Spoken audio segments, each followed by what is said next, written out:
Worcestershire tail wags to put 400 on the board. The story of day one was a familiar one for Nottinghamshire. They'd taken wickets in patches, but hadn't capitalised on their momentum, and been put to the sword by Jake Libby, whose latest ton helped the pairs reach the close at 305 for 7.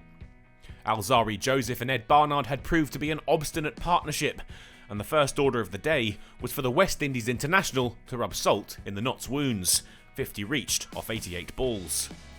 He'd fall, having pushed the score up towards 350. Chappell's short delivery did the trick, and he departed for 61. Barnard remained, and he too joined Joseph on 50. His long-time batting partner was back in the hutch, but the pair had done some damage. He took the score past 350, but his fine innings was brought to an end soon after. Moores clinged on to a faint edge off Patterson White. If Notts thought that they were on the verge of wrapping up the innings, they'd be disappointed. The final wicket pairing of Morris and Leach forged a strong partnership. Leach was the danger man and faced the lion's share of deliveries, and he was effective too. He picked up his 50 off 99 balls. The score then moved to 400, and before long, the 10th wicket pairing was worth 50. This game ploughing on, and lunch delayed.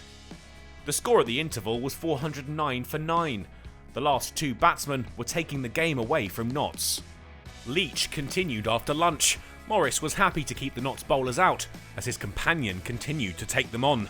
He was doing well and looking towards 100, the score now pushing towards 450. Morris joined in. He added some runs of his own to this growing partnership, but Leach would be denied a ton. The catch was well taken by Mullaney off the bowling of Patterson White. He was out for 84, and his side's return was an impressive 436. It's tough to look past Libby's knock, but the lower order hitting of Joseph, Barnard and Leach really inflated Worcestershire's total and took them to a position of dominance. Notts had time to get their innings underway.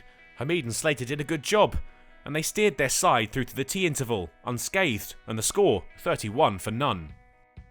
The score went to 50 after the break, but Notts were clearly in preservation mode.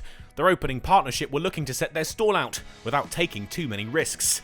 On they went. Worcestershire struggled to create opportunities as both men kept the pairs out and found a way to accumulate. It was attritional, just a handful of boundaries possible as the sun began to set on the day. Hamid had done a good job for Notts, the opener once again watchful in his approach, and he'd play his way to 50 shortly before the close, Notts eking their way back into the game.